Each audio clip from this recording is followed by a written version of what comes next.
KGF 2 के post credit scene में KGF 3 का ऐलान हो चुका है, लेकिन क्या सच में KGF 3 में प्रभास मेन विलेन होने वाले हैं? कटप्पा ने बाहुबली को क्यों मारा, उससे भी ज्यादा सस्पेंस तो KGF 3 के लिए बन गया है। KGF 2 के लास्ट वाले सीन ने सबको हैरान करके रख दिया। इस सीन में रवीना टंडन एक फाइल खोलती नजर आ रही है। जैसे ही इस फाइल को हटाया जाता है तो उसके नीचे एक और फाइल होती है जिस पर KGF चैप्टर 3 लिखा होता है, जिससे साफ पता चल रहा है कि मेकर्स अब KGF 3 पर काम कर रहे हैं। लेकिन आपको जानकर हैरानी होगी कि KGF 3 और प्रभास की आने वाली मूवी सलार आपस में कनेक्टेड है, लेकिन आखिर कैसे? दरअसल KGF 2 में एक सीन होता है जिसमें एक लड़का रॉकी भाई का बहुत बड़ा फैन होता है जिसे अधीरा मारता है, लेकिन उसे कोई मरता हुआ नहीं देखता। असलियत में वो लड़का मरा ही नहीं है। KGF के डायरेक्टर आपके साथ खेल खेल रहे हैं। हैरानी की बात यह है कि प्रभास के सलार के डायरेक्टर वही है जो KGF 2 के हैं। इतना ही नहीं, जिसने KGF में रॉकी की मां का किरदार निभाया है वही सालार में प्रभास की मां के किरदार में है। इसलिए ये उम्मीद जताई जा रही है कि वो लड़का ही है जिसके रोल में प्रभास सालार फिल्म में दिखेंगे,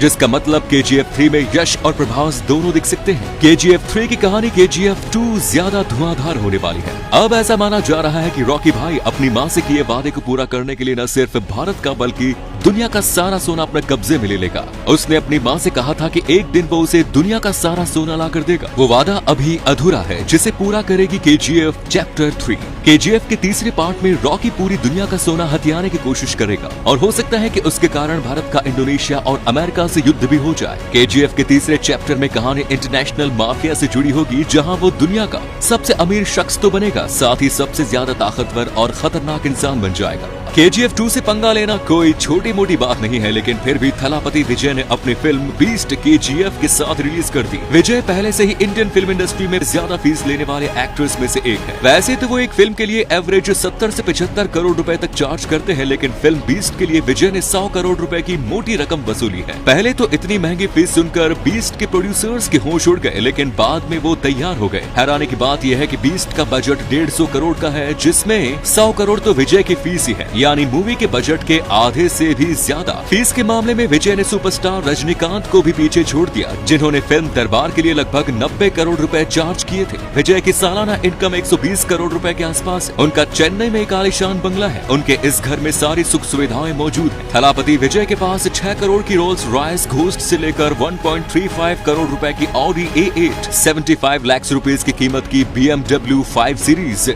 90 लाख रुपए की BMW X6 और 35 लाख रुपए की मिनी कूपर जैसी लग्जरी कार्स भी है। रूस ने यूक्रेन पर हमला इसलिए किया है क्योंकि वो नहीं चाहता कि यूक्रेन नाटो का मेंबर बने, जबकि यूक्रेन की कोशिश है कि वो नाटो का सदस्य बन जाए। लेकिन आखिर रसिया और नाटो में कौन ज्यादा ताकतवर है? नाटो एक इंटरनेशनल ऑर्गेनाइजेशन है जो 1949 में 28 यूरोपीय देशों और 2 उत्तरी अमेरिकी देशों के बीच बनाया गया था। नाटो के जो भी कंट्री मेंबर है, नाटो उनको हमेशा सिक्योरिटी देने की गारंटी देता है, क्योंकि अगर किसी नाटो देश पर कोई दूसरा देश हमला करता है तो नाटो में शामिल सभी देश उस देश के पक्ष में खड़े हो जाते हैं। इसीलिए रशिया नहीं चाहता कि यूक्रेन नाटो में शामिल हो जाए। लेकिन अगर नाटो रशिया में जंग हो जाए तो कौन जीतेगा? अगर आर्मी की बात करें तो रूस के पास 8,50,000 सैनिक है, वही नाटो के पास 21,15,000। रूस के पास 772 फाइटर प्लेन है, वही नाटो के पास 3,527 प्लेन। रूस के पास 12,420 टैंक है, वहीं नाटो के पास है 14,672। रूस के पास 70 पनडुब्बियां है, वहीं नाटो के पास 144। नाटो रशिया से हर चीज में बहुत ताकतवर है, इसीलिए रशिया कभी नहीं चाहेगा कि दोनों के बीच कोई लड़ाई हो। स्कॉट ड्रमंड नाम का एक आदमी मरने के 20 मिनट बाद फिर से जिंदा हो जाता है। जिंदा होने के बाद उसने बताया कि मरने के बाद वो अपने शरीर से अलग हो गया था और अपने मरे हुए शरीर को देख रहा था, और उसने देखा कि उसके मर जाने के बाद नर्स डर के डॉक्टर को बुलाने जाती है। तभी उसे महसूस हुआ कि उसके बगल में कोई अदृश्य शक्ति खड़ी थी। उस शक्ति ने उसे पलक झपकते ही एक बेहद खूबसूरत मैदान में खड़ा कर दिया। वो लगातार उस अदृश्य शक्ति के पीछे पीछे जा रहा था। वहाँ पर सुंदर और रंग बिरंगे फूल थे, कमर तक आने वाली मखमली घास थी और सफेद बादल उसे छूकर जा रहे थे और उसे बेहद शांति और अच्छा महसूस हो रहा था।